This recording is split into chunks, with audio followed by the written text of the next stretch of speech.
It was the air, it was the water we drank, the air we breathed. It was totally Jewish.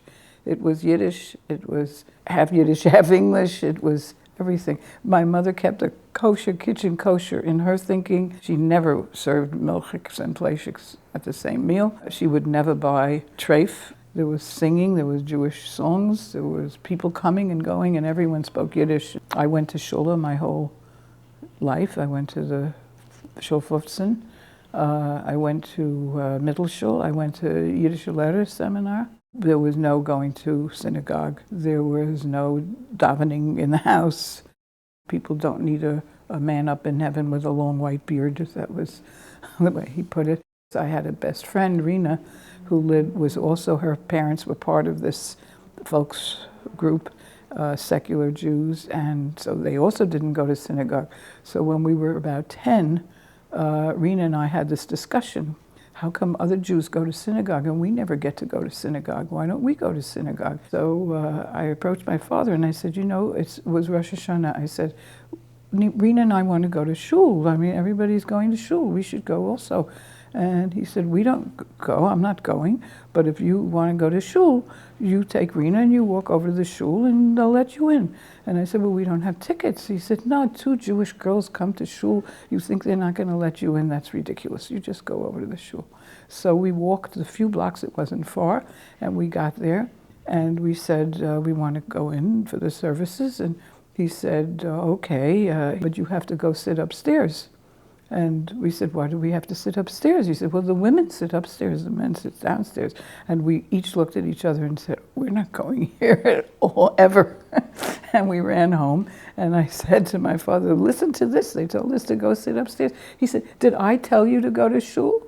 Through his life, he had different versions of religiosity, where he was more secular. He'd sort of go in and out. Again, even though some people didn't like, say, the Yiddish language because they thought it represented isolation, that Jews kept in the shtetl, he wanted to maintain that and perpetuate that. He had such a love for Yiddish and the Yiddish culture.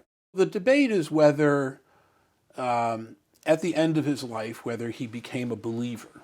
Throughout his life as a Jewish educator, he wanted very much to educate Jews and Jewish children, create a system where they could be educated in a different way with a different set of content that would still maintain continuity. And it was clear, I think, by the 60s that had failed. Let's say Shalom Aleichem Shul was his effort at that, the effort of his cohort. And I think he was disappointed in his kids. My Uncle David, my Aunt Judy, my mother didn't effectively pass down Yiddish to us by speaking it in the house, for example, by making it a more important part of our family life. We just became sort of generic Jews in Great Neck or in Huntington or wherever. They did more than somebody who did nothing. I mean, they sent us to Jewish camp, they sent us to Shalom Aleichem folk shul, but from his perspective, and I think he was right, those were so watered down as to become essentially ineffective. And so I think he was revisiting the idea that maybe traditions that went with rabbinic Judaism and with with temple Judaism, which he had rejected as being old-fashioned and sort of wooden and meaningless, and that he didn't himself carry forward when he came to America, had value for a continuity. That's different from saying he wants to bring them back and adopt them for belief purposes.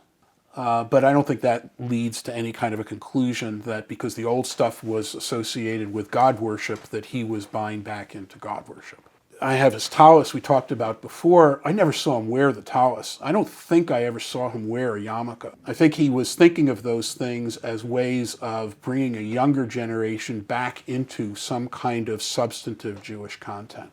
He was bedeviled by the contrast between his success in this America's secular world and his ideals for the Jewish community, which weren't coming into fruition. And he felt that his life had been a failure because he hadn't achieved what he wanted to achieve.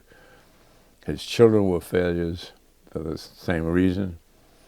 Yet at the same time, he took pride in our achievements and in his own.